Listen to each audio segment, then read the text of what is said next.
My name is Bob Finn, and I'm the Director of Research and Development at Innophos. My role here is to lead early phase research on new product development and to lead our scientific strategy for our mineral supplements. Thank you for viewing my presentation today. I'm excited to discuss our latest findings on magnesium with you this morning. I'm going to talk about how magnesium can be highly absorbable and can work in major dosage formats like capsules, tablets, and gummies. Today I'll discuss the following topics. I'll start with an overview of Innophos and our recent steps to build our scientific evidence, both proving chelation and its advantages within in vitro testing. I'll talk a bit about the mineral new product development market and talk about how it's shifting from low-value oxides to more scientifically valuable solutions. I'll talk about what chelation is, why it matters, and how we've proven it analytically. I'll transition to our absorption data, and I'll show you our most recent results of magnesium in an in vitro model system. I'll finish up with some application data, since absorption only matters if the product can work in a common dosage format.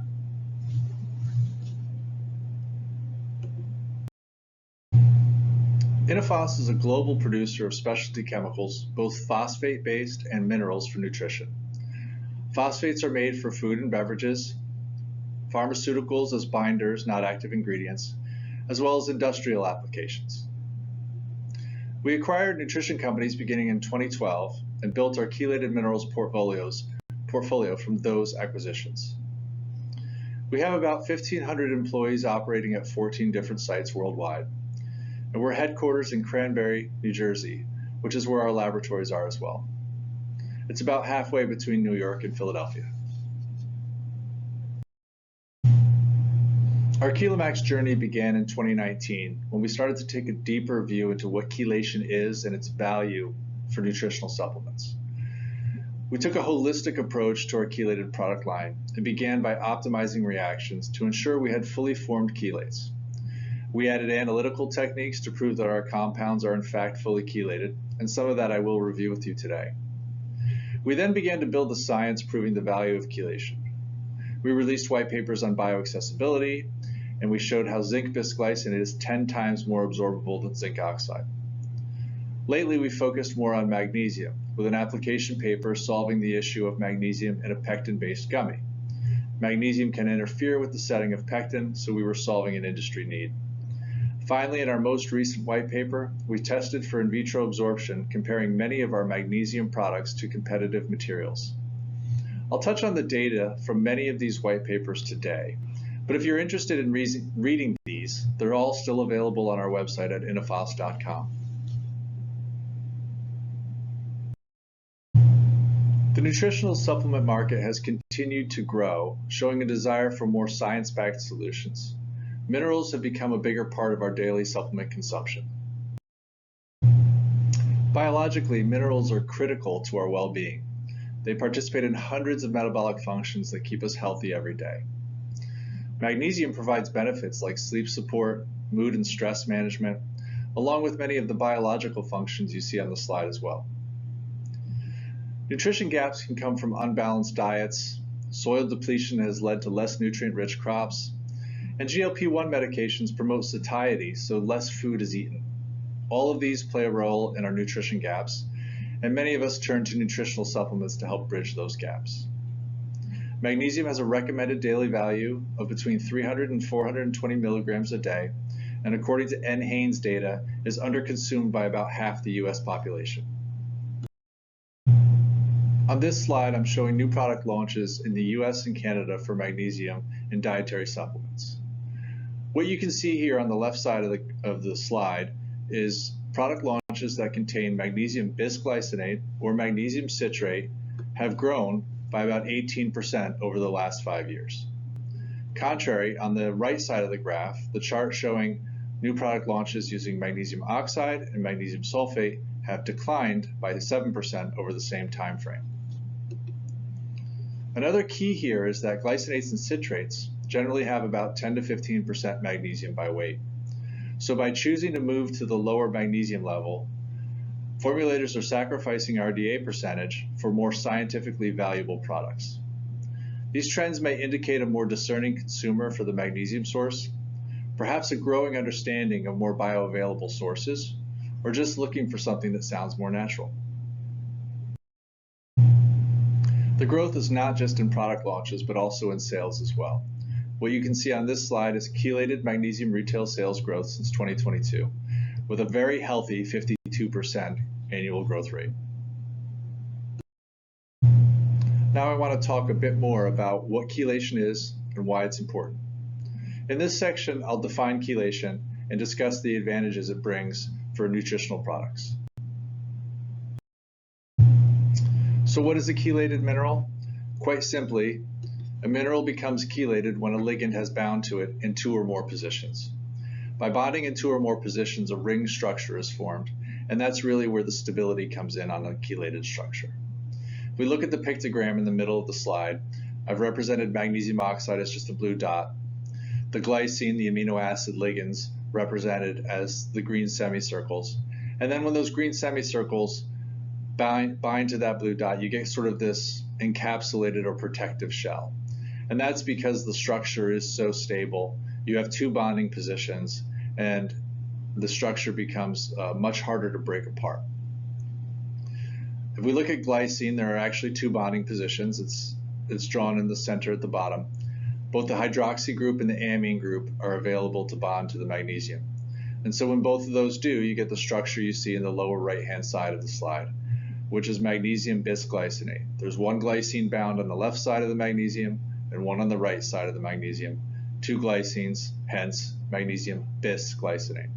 I sort of think it looks like a bow tie structure, but you can see there's a ring on the left and a ring on the right because both of those glycines are bound in 2 positions and therefore chelated.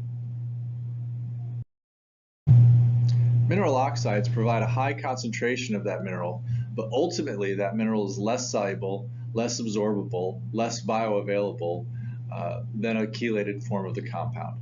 And when it comes to magnesium oxide, it's known to actually cause GI discomfort as well. On the right side of the screen, chelated minerals, the structure is what actually brings in these benefits. It's the reason for these benefits.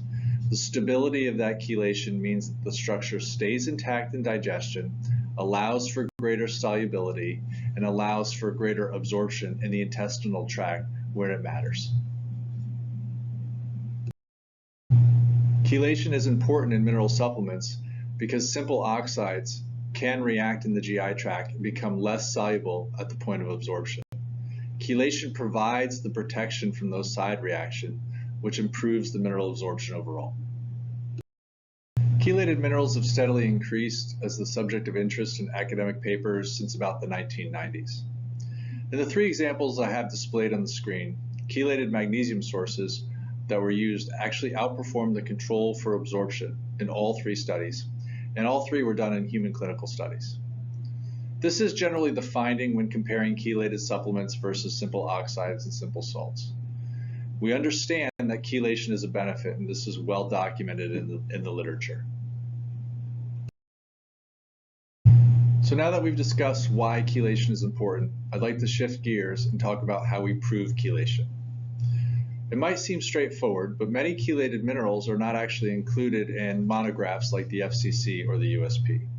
So the associated test methods have not been validated by a standard authority like the USP yet. So we wanted to approach the question of proving chelation with a few key things in mind. Number 1, is the test definitive? Does it actually tell us what chelation, whether we have chelation happening? Number 2, is it a test that's commonly used? We didn't want some sort of specific test that only we had access to. And third, is it simple to understand? We were interested in communicating these results to the nutrition industry, and we wanted to make sure that our partners understood what we were trying to communicate. Analytically, testing for chelated minerals has historically included an assay for the mineral content as well as an FTIR spectrum for chelation. FTIR stands for Fourier Transform Infrared Spectroscopy, and it's a great test to show lot-to-lot uniformity or batch-to-batch uniformity. I have an example spectrum on the screen here. The issue with trying to use this data to prove chelation is we're looking for 2 new peaks to have formed. we expect a magnesium oxide peak to form and a magnesium nitride peak to form. But however, they would form on the right side of that graph where there are already a number of peaks present from the ligand. Unfortunately, it's too hard to try to discern whether those new peaks have formed because they're hidden by the rest of the peaks on the graph. So we find FCIR to be difficult to use as a proof of chelation. So we move to additional analytical techniques to help support our claim of chelation. First, we used X-ray diffraction, which you can see in the center of the screen. This test is suitable for crystalline compounds, and it determines the electron density of a sample in three-dimensional space. The heavier the atom, the more electron density is present. So at the end of the experiment, we can actually map out where the appropriate atoms are and see a ball and stick representation of the structure in three-dimensional space. Now we can see that our magnesium is in the center of the structure and that we also have bonding to both the nitrogen and the oxygen of the glycine group. We can see it on both sides of the magnesium. So we know that our magnesium bisglycinate is fully chelated. This is our proof of chelation. We went one step further with a third test known as thermogravimetric analysis, which is TGA. For TGA, we're really looking at the decomposition temperature of the ligand present. When a ligand is free and not bound to a mineral, it decomposes at a low temperature. However, when it is bound to a mineral, it gains stability, and that decomposition temperature increases by about 50 to 100 degrees Celsius. So simply by comparing the decomposition profile of a bound magnesium bisglycinate to free glycine, we can be certain that there's no free glycine left in the product. This is Innophos' three-step process to verify full chelation. We use step 1, FTIR, to prove lot-to-lot uniformity and consistency. We use step 2, X-ray diffraction, to confirm that we have the chelated structure. And we use step 3, TGA, to confirm that our ligand is fully bound to the metal center. This is our three-step testing methodology. It is unmatched in the industry, and it is the most rigorous and best way to prove chelation. Next, I want to switch from talking about chelation to going into a bit on absorption. Before I get into the data, I want to make sure that the terms are well understood. In particular, the difference between bioaccessibility and bioavailability. On the left side, you can see bioaccessibility. It's the quantity of the compound that's available for absorption. In the case of minerals, we're talking about the amount of that magnesium source that is soluble in the small intestinal conditions. So it needs to have gone through the GI tract and reached the small intestine and shown that it's still soluble at that point. That is bioaccessibility. It's just the quantity that is soluble. When discussing bioavailability, as you can see on the right side, it's the fraction of that compound that actually gets absorbed by the body. Now, bioavailability in many cases is done on live subjects, and so it can be influenced by the biology of that subject, its metabolism, food that has been eaten, things like that. The data I'm going to share today in my in vitro work does include absorption through a membrane, which simulates biological absorption. Once again, bioaccessible just means soluble fraction. Bioavailable means the amount that actually gets absorbed. The GI tract absorbs minerals predominantly in the midsection of the small intestine, also known as the jejunum. Once we chew or swallow a supplement, the digestion process begins. When that supplement reaches the stomach, the process is now in full effect. Enzymes in the low pH of the gastric conditions really help to break down the compounds. Magnesium oxide is an ionic compound, so it will break down the free magnesium ions in the stomach. When those ions reach the intestine, the pH range will change. The gastric pH is very acidic, around 3. Small intestine is much more neutral, around pH 6.8 to 7.1. At that pH range, those free magnesium ions will start to form magnesium hydroxides. Those hydroxides are less soluble, so that will actually decrease the bioaccessibility of the magnesium at that point. contrary, the Chelamax Magnesium Bisglycinate remains intact as its structure in the stomach and allows for greater solubility to occur in the intestine as well. That increased solubility means more bioaccessibility and a better opportunity for absorption in the small intestine, where absorption matters, as that's where the body absorbs magnesium. In vitro methods are meant to simulate digestion, so we partnered with ProDigest to test our samples in their chyme system. ProDigest chyme system is probably the most accurate in vitro model system for a live test subject today. Since the minerals are absorbed in the intestine, we carried out our testing using the upper GI tract portion of their test. We utilized a dialysis membrane in order to simulate the absorption of magnesium, which was tested again after gastric and initial intestinal conditions took place.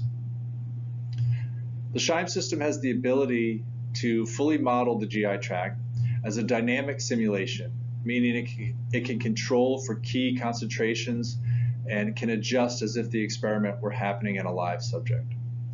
It also meets the in vitro validation for bioaccessibility and absorption of InfoGest 2.0, a harmonized standard protocol for in vitro testing. For this comparison, we used 3 different magnesium sources: magnesium oxide, our Chelamax Magnesium Bisglycinate, and magnesium bisglycinate from another leading competitor, Albion. What I'm showing here is actually the bioaccessibility data. So this is the maximum solubility at the point reaching the dialysis membrane. Not surprisingly, magnesium oxide is very poorly soluble at this point and shows the least bioaccessibility at only 2%. We can already see the advantage of organically bound magnesium. The Chelamax Magnesium Bisglycinate shows slightly ahead of Albion, but both are showing high bioaccessibility. And to emphasize the third bullet point on the screen, this data also indicates that these structures have stayed intact through the gastric phase. If the compounds had released the free magnesium, we would expect results closer to the magnesium oxide and much lower solubility overall. For the absorption portion of the in vitro test, the content was transferred to the dialysis membrane. Samples were tested for 3 hours to measure the magnesium pass-through. The data on the chart actually shows the results at the end of that 3 hours, so it's the maximum level of magnesium that passed through the membrane. Once again, magnesium oxide was very low in absorption. It did happen to increase some versus the bioaccessibility, and that's perhaps due to just the overall timing of the experiment. Perhaps it remained going into solution a little bit through that time. Chelamax was actually 35% more absorbed than the other chelated product, the Albion Magnesium Bisglycinate. And this difference is statistically significant within our data. There's also of interesting note, we started with capsules that had the same level of magnesium, but Chelamax has 11.7%, while Albion only has 10% magnesium within its formula. So on a per gram basis, the Chelamax Magnesium Bisglycinate is 59% more absorbable magnesium than Albion. Also of note, Chelamax is 8 times more absorbed than the magnesium oxide, which means it's actually more absorbable on a per gram basis than the magnesium oxide as well. We also tested our magnesium citrate in the same in vitro test against magnesium oxide, and we found the magnesium citrate was 5 times more absorbed than the mag oxide. This will tie into some of the application data in the next section, but it's also interesting to note that magnesium citrate has a slightly acidic pH, while magnesium bisglycinate has a basic pH. So the pH of the starting materials here do not influence the absorption of the compounds. Now I'd like to transition from the in vitro work to talking a bit about how Chelamax is designed to help formulators solve their challenges and perform well in common dosage applications. Scientific advantages like absorption are important, of course, but the solutions also need to work within the application forms. We have developed our Chelamax product line so it will work well in common delivery formats like capsules, tablets, and gummies. The challenge with using a chelated magnesium product in a capsule or a tablet is the magnesium level is about 10 to 15% in a chelated product. So reaching the RDA of 420 milligrams usually means having to take many capsules and tablets or very large capsules and tablets. In gummies, the challenge is a bit different. Pectin is one of the most popular setting agents because it's vegan, but we understand that free magnesium can interfere with the pectin and not allow the gummy to set. So in the case of gummies, we're looking for a magnesium that remains stable and will not interfere with the pectin, and of course, if it's possible, to maximize the amount of magnesium within that gummy as well. I'll begin with discussing capsules and what you can achieve when using Chelamax Magnesium Bisglycinate HD or high density. Capsules are a fixed volume. The capsule on the left side of the screen is considered a 00 and it's got a volume of 0.95 milliliters. We created a high density magnesium bisglycinate to maximize the magnesium in that capsule. And our material can fit 120 milligrams of elemental magnesium in that 00 capsule. Competitive products on the market today are only offering 100 milligrams of elemental magnesium in the 000 capsule. That's the capsule on the right side of the screen. 000 capsule has a volume of about 1.37 milliliters, so it's about 40% more volume than the 00, and ultimately they're only able to hold less total magnesium.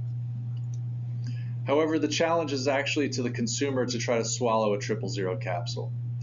In a 2021 study in the Journal of Patients' Preference and Adherence regarding swallowing larger pills and tablets, 37% of their respondents just assumed they would not be able to swallow a 000 capsule when given one to see the size of it.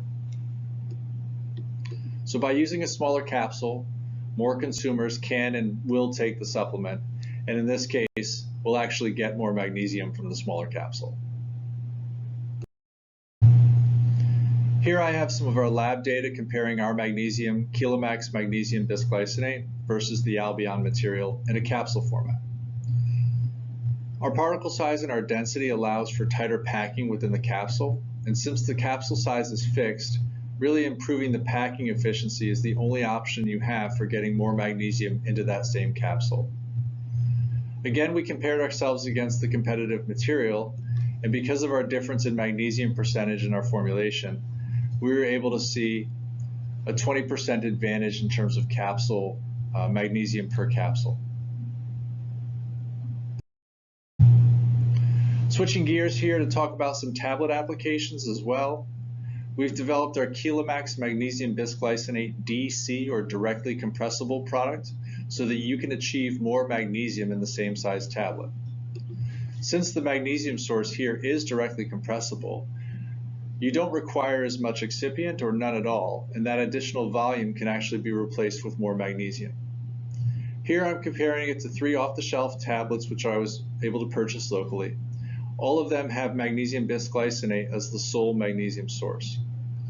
What you can see is that those competitive products range between 100 and 134 milligrams of magnesium on a single tablet, and we were able to produce a similarly sized tablet with 170 milligrams of magnesium using our magnesium bisglycinate DC. In this slide, I'll show some of the laboratory tablets we produced in order to develop the magnesium bisglycinate DC. We have dissolution data on the screen here. The green line is our Chelamax Magnesium Bisglycinate DC, and you can see a fairly fast dissolution, and it maintains that solubility of the magnesium even through the second portion of this. So the first 30 minutes is a gastric condition, and the second, the time beyond that 30 minutes is the transition into small intestinal conditions. We compared this against a tablet we made using the Albion Magnesium Bisglycinate, and we were forced to make the tablets with much more compression in order to get them to hold together. So you see a slower overall release of the Albion Magnesium Bisglycinate in the first 30 minutes.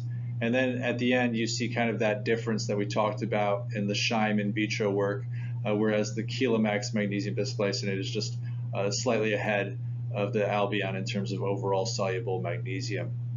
Some of the tablet particulars are at the bottom of the screen. The Albion Mag Bisglycinate made under a 10 kilonewton force. It was a very soft tablet, so in friability, it completely broke down in the friability test, so the friability was 100%. Whereas the Chelamax Mag Bisglycinate DC had a high hardness, so the friability was actually much, much lower. And of course, tablet producers would know that 10 kilonewtons is really not a lot of force, and tend to run at higher forces of 20 to 30 kilonewtons. But you can just see here, even at 10 kilonewtons, we're making a well-formed tablet. Again, regarding gummies, as I mentioned earlier, the issue here is about the pectin setting, and the full details are going to be in that white paper we released last year, available on the website. The sources in this case, the two other sources that we compared to were magnesium citrate, both a USP grade and an anhydrous USP grade. So what's happening there in those USP grades is you're seeing that the magnesium is actually interfering with the pectin, and instead of getting a well-formed gummy like we have on the left side of the screen, you're getting sort of a smear of goo. It's just not forming. So while using the Chelamax Mag Citrate, you can achieve a pectin gummy, and you can do that with actually very high levels of magnesium, which I'll go through here in the next few slides. So why are we getting such differences when we're looking at our Chelamax Magnesium Citrate versus these two USP sources? It really comes down to, in one case, just how it reacts with water. Yes, our magnesium overall is a little bit lower than the other two products, but our pH is actually closer to the pectin setting range. The pectin setting range is usually in the range of about 4.5 to 5.5 pH. We're at 5.7, so there's less adjustment that needs to be made in order to get within that range so the pectin can set. But the real key here is actually both the loss on drying and the moisture absorption. You can see the Chelamax has almost no loss on drying and literally no moisture gain through a moisture absorption test. The USP Mag Citrate did show a 10% or 9.3% loss on drying, which means that if you were to put this in your gummy formulation and heat it up, you're going to be adding that additional 9% moisture into your system, and you've got to account for what that might do within your overall gummy mixture. Where the magnesium citrate anhydrous, quite the opposite, it actually absorbs 24% of its mass as moisture. So if you put that into your gummy system, you're going to have to account for a lot of water loss that's just going to be absorbed by that magnesium source, and that's just going to affect, viscosity and setting conditions and other things like that. So even before we get into the stability of the magnesium, we can see that both of these products are inferior because they're just not stable in the presence of water. So talk a little bit about gummy mag loading here. As I get into this slide, I use 10 grams of gummy as kind of a serving size, but we all know gummies can range from 3 to 5 grams in terms of size of the actual gummy. What you find when you look at about 10 grams of magnesium containing gummies in the market is you see about 15 to 20 milligrams of magnesium per that gram gummy. So you're going to get somewhere in the range of close to halfway of your RDA on 10 grams of gummy, usually 40, 45%, maybe a little higher than that. However, if we compare ourselves to the Chelamax gummies, we were actually able to double the level of magnesium in the gummies. We reached a level of 40 milligrams of magnesium per gram of gummy, and that still did not affect the setting of the pectin. So over the same overall serving size of 10 grams, you're basically getting the full RDAs reached. So we're able to double the magnesium without affecting the setting of the gummy. At 40 milligrams of magnesium per gram of gummy, that's a lot of magnesium citrate going into the gummy formulation. Generally, it's about 28 to 30% of the overall formulation. And we quickly discovered at that elevated load level that grittiness of the magnesium citrate can come through in certain formulations. Certainly, if a gummy is dusted in sugar or has some other solid on the outside of the gummy, the grittiness is really not an issue. But when you're talking about a wax coating or something like that, certain people did notice that there was a granular nature that was noticeable in terms of the overall texture. So we went back through and we milled our magnesium citrate to a finer particle size and remade the gummies, and then we did a sensory analysis. And what we found is that the lower particle size, we were able to reduce the grittiness, or actually eliminate the grittiness of the gummy. So now we've got a magnesium citrate that works in the gummies, doesn't interfere with the pectin setting, and allows you to reach a very high load level without any adverse side effects like grittiness. So in summary, our analytical three-step testing verification process is the best and most rigorous in the industry. We use FTIR, XRD, and TGA to prove that our compounds are chelated, to give you that peace of mind to know that when you buy our product, it is fully chelated. We've built our science, and now I've shown today our in vitro work around our magnesium products. We show that we have superior solubility as well as superior absorption, even comparing against another leading brand of chelated mineral. And lastly, we always have our formulators in mind, and so we have our expertise in application support, and we've developed our products in order to solve problems both on capsules, tablets, and gummies. I want to thank you for your attention today, and my contact information is on the screen. If you have any follow-up questions or you want to learn more about chelates, certainly reach out to myself or one of my colleagues at Innophos. And the QR code will link you directly to the white paper that gives you all of the details on our magnesium in vitro study. Thanks.